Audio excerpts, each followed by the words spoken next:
माँ आनंदीबाई, इनका निवास स्थान आज भी वृंदावन में है और वर्णन आता है कि इनका जो प्रागट्य है, इनका जो जन्म है वो 1912 में हुआ। 1912। और इनके जो पिताजी थे वो अमृतसर में, पंजाब में अमृतसर में सिटी इंस्पेक्टर थे। तो जो घर परिवार है वो समृद्ध था।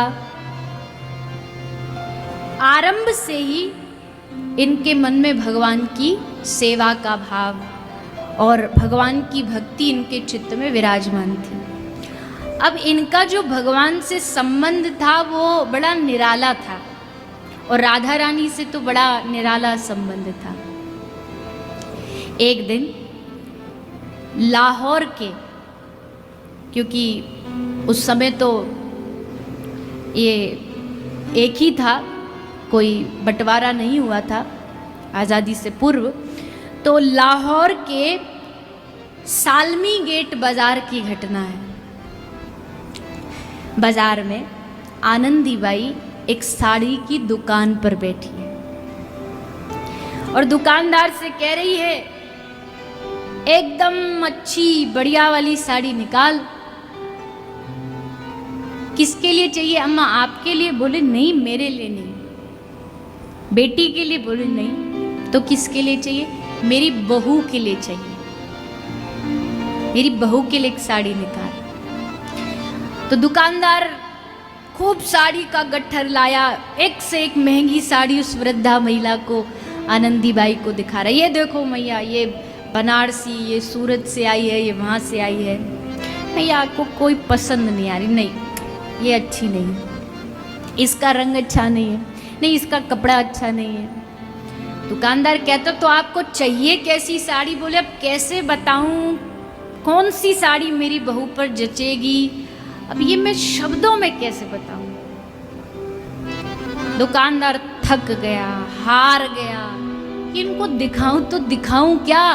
पूरी दुकान मैंने दिखा डाली, इनको कोई पसंद ही नहीं आ रही। तभी वृद्धा महिला की दृष्टि बाहर गई, दुकान से बाहर। दुकान के बाहर एक वेश्या जा रही थी और उसने साड़ी पहन रखी थी। अब जैसे आनंदी बाई को वो वेश्या दिखी, राजी हो गई, खुश हो गई, मिल गई, मिल गई, मिल गई। जो चाहिए थी वो साड़ी मिल गई, वो रंग, वही जो मैंने चित्त में सोचा था, जो मैंने मन में सोचा था बहू के लिए, वही साड़ी मिल गई। और पास बैठे एक बालक के कंधे पर हाथ मार के कहती है, जा गोपाल, भग के जा, एक तांगा लेके आ जल्दी। और गोपाल झट से भागा तांगा लेने, छोटा सा गोपाल भागा जा रहा। गोपाल तांगे वाला, अरे रुक रुक भैया, इधर आ, हमारी अम्मा बुला रही है। तांगा वाला आया, जल्दी जल्दी आनंदीबाई उस तांगे में बैठी और कहा, वो जो सामने वेश्या जा रही है ना तांगे में बैठ, उसका पीछा करो। किसके लिए? एक साड़ी के लिए। और साड़ी किसके लिए चाहिए? बहू के लिए। उसका पीछा करते करते तांगा चलता चलता चलता सामने ही वैश्या का तांगा जाके जो चून मंडी का एक कोठा था जिसपे वो वैश्या रहती थी, वहां जाके रुका। आनंदीबाई भी तुरंत उतरी है तांगे से और उसके पीछे पीछे ऊपर कोठे पर चढ़ गई। वैश्या ने देखा, अम्मा तू कहां से आई? तू इस कोठे पर, तेरा क्या काम? कहा कि क्या बताऊं, हे देवी, तुम्हारे शरीर पर जो साड़ी तुम पहनी हुई हो ना, ये मुझे बड़ी पसंद आई। मैं वृंदावन में रहती हूँ और मेरी एक बहू है, मेरा मन है कि ऐसी साड़ी अपनी बहू को पहनाऊं। वैश्या बोली, वाह मैया, धन्य है वो बहू जिसको ऐसी सास मिली है कि इतना दूर से मेरे पीछे आ रही है, किस लिए कि मेरी बहू को ये साड़ी पहनानी है। पर मैया तुम्हारी बहू है कहाँ की, इतनी भाग्यशालिन जिसको ऐसी सास मिली, कहाँ की है तुम्हारी बहू? तो बोली, वो वृंदावन के ढोरे गांव है बरसानो, वह बरसाने की मेरी बहू है। अच्छो, बरसाने गांव की है? हाँ। पिताजी को नाम कहा है? बोले, पिता को नाम है वृषभानु। वृषभानु महाराज के घर की एक बड़ी सौंदर्यवान इकलौती पुत्री। अच्छा, वैश्या ने पूछा, तो ये बताओ कि आपके खुश नसीब शहजादे का क्या नाम है? उसका नाम है नंदलाल, वो मेरो लाला है और राधा मेरी बहू है। तो ये है आनंदी बाई का संबंध। जो एक दिन कहा था ना, संबंध बनाओ, तो कुछ भी बनाओ, तो आनंदी बाई ने क्या संबंध बनाया? ये मेरे बेटा और ये मेरी बहू। अब तो आनंदी बाई वैश्या सुन के समझ गई, वैश्या थोड़ी धर्म प्रवृत्ति की थी, तो समझ गई कि ये मैया को कृष्ण प्रेम में पागल हो गई है। अच्छो मैया, ये साड़ी चाहिए, अब देखो ये तो मैं पहन चुकी हूँ, तो ये तो देना ठीक नहीं, कोरी साड़ी चाहिए। तो मैं काम करती हूँ, ये साड़ी मैंने मंगाई, मेरा कोई यार हो, कोई ग्राहक हो, वो अमृतसर से लेके आया है, तो वो अगली बार आएगा तो मैं उसको बोल दूंगी कि एक साड़ी वृंदावन भिजवा दे, तो आप अपनी बहू को पहना देना। आनंदी बाई राजी हो गई। हाँ, पता लिख दिया। आनंदी बाई श्री राधा आनंद वल्लभ जी का मंदिर, श्रीधाम वृंदावन। पता लिखवा के आनंदी बाई वृंदावन आ गई। अब रोज प्रतीक्षा करती थी। राधा वल्लभ घेरे में आज भी आनंदी बाई का मंदिर है। प्रतीक्षा करती थी, साड़ी आएगी। और जो बहू है, यानी जो श्री राधा हैं, वो भी आनंदी बाई से पूछती कि आप तो कही थी साड़ी आएगी, कब आएगी? आ रही होगी, आ रही होगी, अरे थोड़ा भिजवाने में समय लगता है।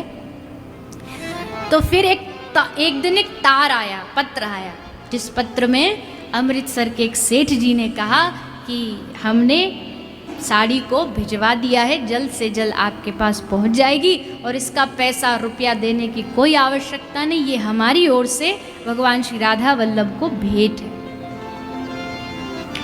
अब कुछ समय बाद वो साड़ी आई और फिर तो आनंदी बाई के आनंद की सीमा नहीं रही। अपनी बहू को बड़ा सुंदर सजाया, सुंदर श्रृंगार किया। आज तो मानो बहू रोज ही सुंदर लगती है, पर आज तो चांद तारे चमक रहे हो। देखो, महत्व इस बात का नहीं होता है कि हम भगवान को महंगी वस्तु दे पाते हैं या नहीं, पर महत्व इस बात का है कि हम अपने जीवन की सबसे महत्वपूर्ण वस्तु दे पाते हैं। महंगी वस्तु का महत्व नहीं है, पर मेरे जीवन में मैं सब कुछ लुटा करके भी क्या दे सकूं, चाहे वो एक पुष्प ही क्यों ना हो। जैसा एक कथा आती, अष्टछाप के एक कविराज हुए जिन्होंने श्री मथुरा धाम से एक पुष्प के लिए अपना सब कुछ बेच दिया था। मन में आ गए ये फूल श्रीनाथ जी को चढ़ाना है, तो उसके बदले सब कुछ बेच दिया, पर वो फूल चढ़ाया। और ऐसा चढ़ाया कि मथुरा में बैठ के माला चढ़ा रहे मानसिक रूप से, और गिरिराज गोवर्धन में श्रीनाथ जी की मूर्ति का सर, शीश झुक गया उस पुष्पमाला को पहनने के लिए। तो यहाँ भी क्या मतलब हुआ? यहाँ भी भाव ये हुआ कि मेरे जीवन की महत्वपूर्ण वस्तु भगवान के लिए, ये भाव होना चाहिए। तो आनंदी बाई, इनका प्रागट्य एक काश्मीरी ब्राह्मण पंडित के घर हुआ था, और ब्राह्मण परिवार में होने के कारण ये बाल्यकाल से ही भक्ति करना जानती थी। और इनके जो पूर्वज थे वो मोतीलाल नेहरू जी के पुरोहित रहे थे। और जब आनंदीबाई श्रीधाम वृंदावन में रहती थी अपने राधा वल्लभ मंदिर में, तो उस समय भी मोतीलाल नेहरू आनंदीबाई का दर्शन करने के लिए वृंदावन आए थे और उनके राधा वल्लभ को बड़ी सुंदर, बहुत कीमती मोतियों का हार देके गए थे। तो आनंदीबाई, इनका वैसे जो दीक्षा थी वो रामानुज संप्रदाय से हुई थी। रामानुज संप्रदाय के श्री वंशीधर जी एक संत हुए थे, उनसे आनंदीबाई की विधिवत दीक्षा हुई और भजन करने की पद्धति भी उन्हीं से सीखी। वृंदावन आने से पहले जब ये थोड़ी थोड़ी बड़ी हुई तो इनकी सगाई कर दी गई। यद्यपि इनका भाव था कि मैं वृंदावन चली जाऊं, पर माता पिता ने इनकी सगाई निश्चित कर दी। सगाई हो गई और सगाई होने के बाद जिससे सगाई हुई थी उस पुरुष की मृत्यु हो गई। अब मृत्यु हुई तो आनंदीबाई ने समझ लिया कि ये संकेत है भगवान का, और माता पिता को भी कह दिया कि अब ये एक बार हो चुका है, अब दोबारा हमसे आप ये आग्रह मत करिएगा। आप कुछ देना ही हमको चाहते हैं, जो धन पैसा आप हमारे विवाह में लगाना चाहते हैं उसके बदले आप एक मंदिर बनवा दीजिए और हम उसमें रह करके भजन करेंगे। तो वहीं पर आनंदीबाई के लिए मंदिर बनवा दिया गया और वहीं पर ये राधा वल्लभ की मूर्ति आ गई। तो आनंदीबाई खूब सेवा करती थी, भजन करती थी। फिर एक बार इनका मन किया कि मैं पूरे भारत के तीर्थों का भ्रमण करूं। तीर्थों का भ्रमण करूं तो राधा आनंद वल्लभ को कहाँ छोड़ के जाऊं, साथ ले जाना तो मुश्किल है। तो कुछ दिनों के लिए अपनी एक सखी के पास आगरा में अपने राधा आनंद वल्लभ को वहाँ पर दे करके, सौंप करके पूरा तीर्थ भ्रमण किया। सब जगह आनंदीबाई ने दर्शन किया, तीर्थ किया और फिर आ गई वृंदावन। और वृंदावन में आकर के इनका सारा भाग दौड़ तीर्थ सब छूट गया। अब इनको सब कुछ मिल गया और 1963 में इन्होंने श्री राधा वल्लभ जी का एक सुंदर मंदिर का निर्माण कराया और वहीं पर फिर पूरा समय रह करके ये सेवा करती थी। अब कैसा भाव था इनका, बोले हर रोज आनंदीबाई के मंदिर में उत्सव चलता था। आज लाला कह रहा है कि आज रास करेंगे तो रास हो जाता। आज लाला का मालपुए का मन कर रहा है तो मालपुए बन जाते। आज लाला कह रहा है गुलाब जामुन खाऊंगा तो गुलाब जामुन बना देती। आज बेटा और बहू का मन है झूलन उत्सव का तो झूलन उत्सव रख देती। किसी दिन आज लाला को नाचने का मन है तो जो आनंदीबाई का जो मंदिर था वो संगीत का भी एक बहुत बड़ा ठिकाना बन गया। जितने भी ब्रज के अच्छे अच्छे वाद्यकार थे, संगीतकार थे, रोज कोई ना कोई उत्सव में पहुंच जाता। आज लाला का वीणा सुनने का मन हो रहा है तो वीणा वादन हो जाता। आज लाला गान सुनेगा तो फिर गान का उत्सव हो जाता। यानी हर रोज। और आनंदीबाई छोटा बालक जो नखरे करता है ना कि मैया ने भोजन कुछ बना दिया तो कह रहा ये मन नहीं है आज हमारा, आज तो हम कुछ और खाएंगे, वैसे ही लाल जी इनके साथ लीला करते थे। सब भोजन बन के तैयार, अबे मुंह फुला के बैठ जाते, हमको नहीं ये पसंद, हमको तो मैया तुम ये बनाओ। तो मैया पूरा भोजन बनने के बाद भी फिर जो लाला कहता सोई बनाते। इतना प्रगाढ़ प्रेम था। और ये बाई अपने लाल जी और अपनी बहू के साथ करती है। आनंदीबाई का एक सहायक भी था जो इनकी सेवा में सहायता करते थे, संत श्री किशोरी दास बाबा जी। यद्यपि आनंदीबाई खुद ही सेवा करती थी अपने हाथों से, पर थोड़ा जैसे जैसे वृद्ध होती गई तो किशोरी दास बाबा जी उनकी थोड़ी सहायता कर देते थे। जो आनंदीबाई का मंदिर था उसके समीप दाऊजी के मंदिर में किशोरी दास बाबा जी रहते थे। एक दिन क्या हुआ, बोले बाहर बैठी बैठी ये रो रही थी आनंदी बाई। तो किशोरी दास बाबा जी आए, आनंदी बाई से पूछा, बाई साहब रो काहे को रही है? तो बोली मेरे बहू को वृंदावन में एक साड़ी पसंद आ गई, पर मैं वो ला नहीं पाई। क्यों नहीं ला पाई? बोले बड़ी महंगी थी और धन मेरे पास उतना था नहीं।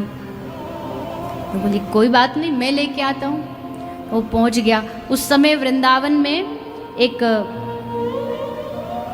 बन्नू मुंशी की दुकान थी साड़ियों की, उसकी दुकान पर गए। किसके लिए साड़ी चाहिए? आनंदी बाई की बहू के लिए। तो ये पैसा कौन देगा? तो उस समय के एक सेठ जी रहते थे, हरगू लाल जी, उनके नाम से आनंदी बाई का खाता चलता था। उन्होंने कह रखा था तुम्हारे बेटा बहू को जो जो चाहिए सब ले जाया करो और हमारे नाम खाते में हमारा नाम लिख दिया करो, जोड़ दिया करो। और ऐसा नहीं, आनंदी बाई के पास था कुछ नहीं, पर खूब कर्जे में चलती थी, खूब सर पे कर्जा रहता।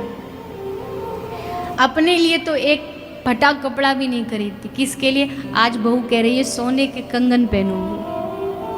अब कहाँ से आए इतना पैसा? तो कर्जा लेकर के बेटा बहू की सेवा करती थी और कर्जा लेके ब्रज के साधुओं की सेवा करती थी। उस समय पूरे ब्रज में ये बात प्रसिद्ध थी कि कहीं भी कोई भूखा अगर साधु महात्मा हो तो आनंदी बाई के आश्रम चले जाओ, भोजन जरूर मिलेगा, हर समय भोजन मिलेगा।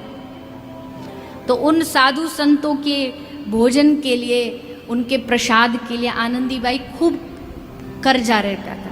कुछ भक्त आते थे कर्जा चुकाते थे, और कई बार सामग्री जोड़ने के लिए आनंदी बाई भी कुछ सेठों से मिलने, उनसे धन लेने, कुछ सामान लेने चली जाती थी। पर जब ये जाती थी ना तो पीछे से इनके जो नंदलाल हैं, जो इनकी बहू है, वो एकदम विचलित हो जाते थे और ज़्यादा दिन इनको बाहर रहने नहीं देते।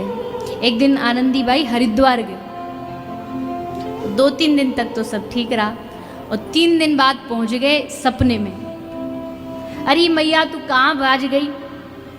तेने यू छोड़ दियो बाबा हमारे ताई सेवा करने को। पतो आज मुझको इतनी जोर ते भूख लग रही, मुझको हलवा चाहिए और यू बिना हलवा बनाई भोग लगा दियो याने मेरो।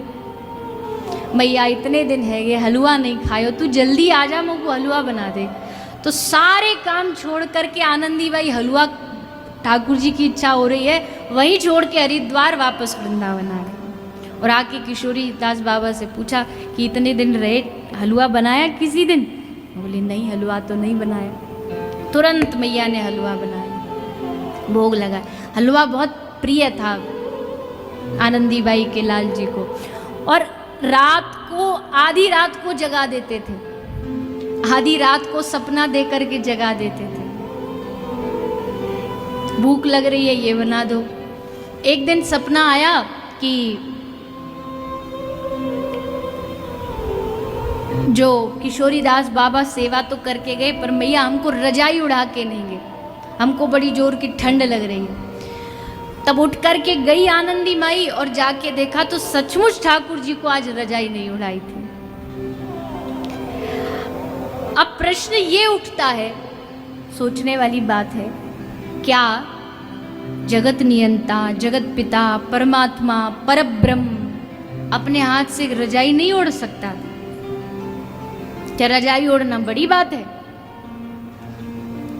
लेकिन भगवान चाहते हैं, प्रभु का मन है कि मेरा भक्त मेरी सेवा करे। मैं उसको कौन सी सेवा दूं जो वो मेरे समकक्ष आ पाए? कभी खाने की, कभी सोने की, कभी जगने की, बिना खिलाए खाते नहीं, बिना सुलाए सोते नहीं।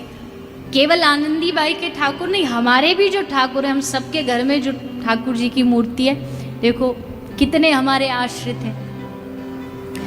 जब सुलाओगे तब सोएंगे, जब खिलाओगे तब खाएंगे। ना बेचारे खुद खाते हैं, ना बेचारे सोते हैं। और खाने का भी आप पर डिपेंड है। चाहो तो घंटी बजाओ, थाली रखो, उठा के ले जाओ, चाहो तो 5-10 मिनट और रख दो कि अभी खा लो। नाचते हैं इशारों पर। जब घंटी बजाएंगे तो पर्दा लग जाएगा, और जब घंटी बजाएंगे तो पर्दा खुल जाएगा। बोले बस हो गया भोजन, अब हमें दीजिए। अर्चा विग्रह जो होती है इसमें बड़ा आनंद होता है कि यहाँ सब कुछ के मालिक आप हो ठाकुर जी, नाच रहे हैं आपके इशारों पर। वो तो नाचने के लिए तैयार है, अब निर्भर हम पर करता है कि हम नचाने के लिए तैयार हैं या नहीं, हमारी उतनी सामर्थ्य है या नहीं।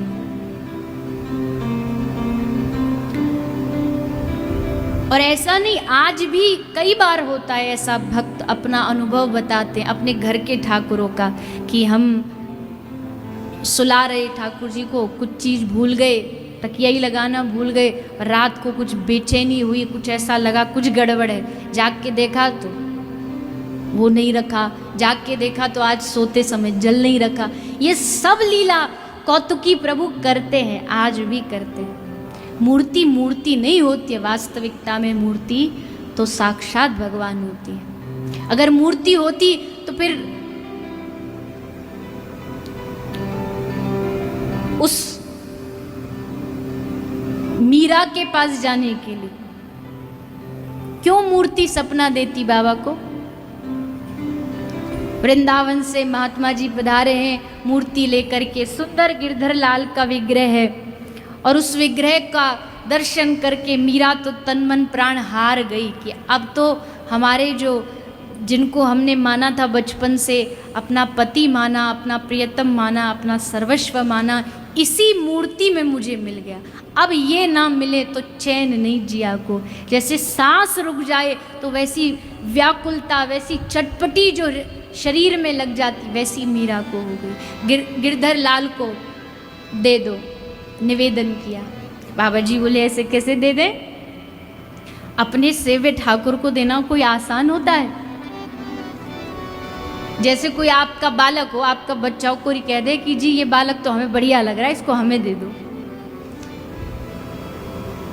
वो तो तुम्हारे लिए केवल एक जन का संबंधी है। जब भक्त का संबंध बन जाए ना तो सब छूट जाए, पर इनको नहीं छोड़ेगा, कुछ भी हो जाए ऐसे नहीं दे सकते। बाबा जी ने कह दिया कि लाली कितनी मूर्तियां दुनिया में, तू कहीं से भी ले ले इसी मूर्ति की। बोले ना ना बाबा, मेरा तो मन इसी ने हर लिया है। पर बाबा तो कैसे दे, बाबा का भी भाव था, सो लेके चले गए।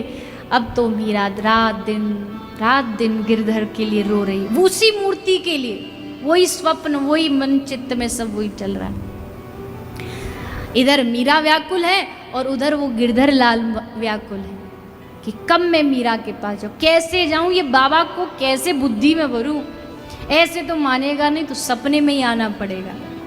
तो ठाकुर जी आगे सपने में, बाबा हम जानते हैं तुम हमसे बहुत प्यार करते हो, पर अब तुम्हारी पूजा हो गई पूरी, हमको जितनी सेवा तुमसे लेनी थी हमने ले ली है, अब हमको पहुंचा दो मीरा के पास। और तब बाबा लेके आए, ले मीरा ले गिरधर तेरो, सौंप दिया। अरे लाली ये गिरधर आज से तेरा हुआ। और फिर तो मीरा का ऐसा संबंध उस विग्रह से जुड़ गया, ऐसा संबंध जुड़ गया, ब्याह हुआ। जीवन में जितनी परिस्थिति आई पर वो कभी मीरा से दूर नहीं हुई। कई बार मीरा हताश हुई, निराश हुई कि इतनी बार निवेदन किया, इतनी बार बुलाया, पर फिर भी नहीं आए। पर फिर भी मीरा ने आशा नहीं छोड़ी, फिर भी भगवान से अपना संबंध, अपना रिश्ता नहीं छोड़ा। तो आनंदी बाई जिन्होंने अपने लाडले ठाकुर और अपनी बहू दोनों की खूब खूब सेवा की, पर बेटा बहू भी सेवा से पीछे नहीं हटे। अगर आनंदी बाई ने उनकी सेवा करी तो लालजी और श्री राधा रानी ने भी अंत काल में, जब मैया कभी बीमार हो जाती, रोग हो जाता, सेवा नहीं कर पाती, तो स्वयं दोनों जाकर के सेवा करते थे। आनंदी बाई साहब को कई दिन हो गए, 7-8 दिन हो गए, इतना शरीर स्वास्थ्य खराब हो गया कि स्नान भी नहीं कर पा रही। एक ही कमरा में, एक कक्ष में अकेली पड़ी है। तो दोनों आ गए। अरे मैया तू कहाँ चली गई, 7-8 दिन है गए तेरो मोड़ो ही नहीं दिख रो। अरे लाला, अरे चलो जा यहाँ से चलो जा, मुझको बड़ो भारी रोग है, तू मत आवे, मैं इतने दिन ते स्नान भी नहीं करी, नहाई धोई भी नहीं, चले जा यहाँ से। अब लोग बाहर सुन रहे हैं आनंदी बाई की बातों को, लग रहा है कि बावरी क्या बकबक कर रही है, किससे बात कर रही है।